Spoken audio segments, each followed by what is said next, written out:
اعوذ باللہ من الشیطان الرجیم بسم اللہ الرحمن الرحیم۔ اللہ رب العالمین ارشاد فرماتا ہے وَلِتُكْمِلُوا الْعِدَّةَ وَلِتُكَبِّرُوا اللَّهَ عَلَى مَا هَدَاكُمْ۔ روزوں کی گنتی پوری کرو اور اللہ کی بڑائی بولو کہ اس نے تمہیں ہدایت عطا فرمائی۔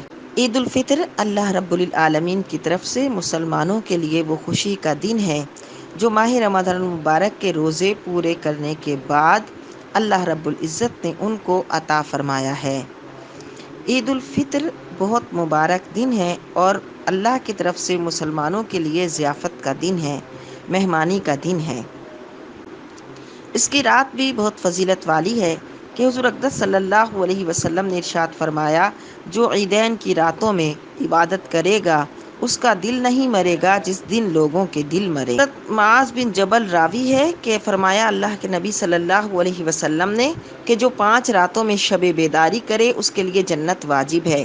ذوالحجہ کی 8ویں، 9ویں، 10ویں رات اور عید الفطر کی رات اور شعبان کی 15ویں رات۔ اللہ کے محبوب صلی اللہ علیہ وسلم جب مدینے میں تشریف لائے تو اس زمانے میں اہل مدینہ سال میں 2 دن خوشی کرتے تھے، مہرگان اور نیروز۔ تو فرمایا کہ یہ کیا دن ہیں؟ لوگوں نے عرض کیا کہ جاہلیت میں ہم ان دنوں میں خوشی کرتے تھے۔ فرمایا اللہ نے ان کے بدلے ان سے بہتر تمہیں 2 دن دیے ہیں، عید الاضحیٰ اور عید الفطر کے دن۔ تو اس لیے عید الاضحیٰ اور عید الفطر کے دن مسلمانوں کو اللہ کی طرف سے خوشی کے دن ملے ہیں۔ اس خوشی کے دن کو کیسے گزارنا ہے کہ حضور اقدس صلی اللہ علیہ وسلم عید الفطر کے دن کچھ کھا کر نماز کے لیے تشریف لے جاتے تھے اور عید الاضحیٰ کو نہ کھاتے تھے جب تک کہ نماز نہ پڑھ لیتے۔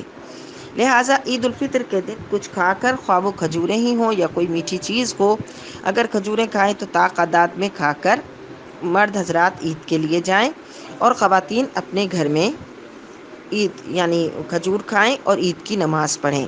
خواتین کے لیے ہے کہ وہ اپنے گھر میں ہی عید کی نماز پڑھیں اور ان کے لیے چونکہ عید کی نماز نہیں ہے لہٰذا وہ 2 رکعت نماز صلاۃ الشکر پڑھیں۔ اور بہت سی خواتین جو اکٹھی ہو کر عید کی نماز کا اہتمام کرتی ہیں تو اگر وہ شکر ادا کرنے کے لیے، خوشی کے لیے اور باپردہ ہو کر یہ اہتمام کرتی ہیں اور اجتماعی دعا کرتی ہیں تو حرج نہیں، لیکن بہتر ہے کہ اپنے گھروں میں ہی صلاۃ الشکر کریں۔ عید کے دن فجر کی نماز پڑھ کر اللہ کا شکر ادا کرتے ہوئے غسل کریں، ناخن تراشیں، مسواک کریں، اچھا لباس پہنیں۔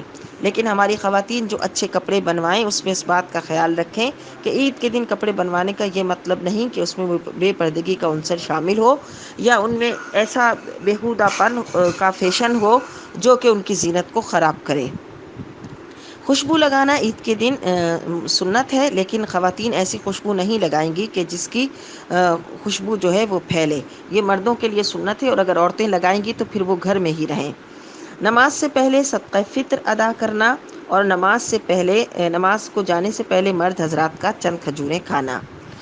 عید کے دن خوشی ظاہر کرنی چاہیے، خوشی کا اظہار کرنا چاہیے، کثرت سے صدقہ دینا چاہیے اور آپس میں مبارکباد دینا مستحب ہے۔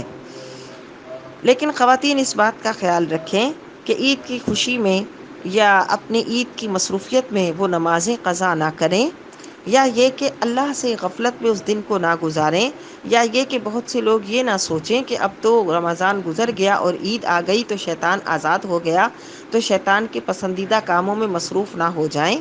جن چیزوں سے اللہ رب العزت نے منع فرمایا ہے ان چیزوں سے بچنا جس طرح رمضان میں ضروری تھا اب بھی بچنا ضروری ہے۔ لہٰذا فلموں، ڈراموں، گانوں بازوں کی مشغولیت سے خود کو بچائیں کہ یہ گناہ کے کام ہیں۔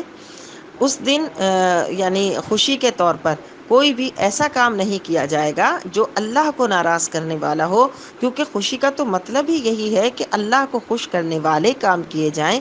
لہٰذا عید کے دن زیادہ اس بات کے لیے کوشش کی جائے کہ اللہ کو خوش کرنے والے کام کیے جائیں، ایک دوسرے کا خیال رکھا جائے، حقوق العباد کا خیال رکھا جائے، ایک دوسرے کے دل میں خوشی داخل کی جائے، خوش دلی کے ساتھ مبارکباد دی جائے، نمازوں کی پابندی کا اہتمام کیا جائے، غریبوں مسکینوں کو صدقہ دے کر ان کا خیال رکھا جائے، ان کا دل خوش کیا جائے، اور اس کے علاوہ جو لوگ دنیا سے گزر چکے اپنے ان مرحومین کو بھی یاد رکھیں کہ اس دن 2 رکعت نماز نفل پڑھ کر اپنے تمام مرحومین کو بھی ثواب پہنچائیں، تاکہ اپنی عید کی خوشیوں میں ان کو شامل رکھیں۔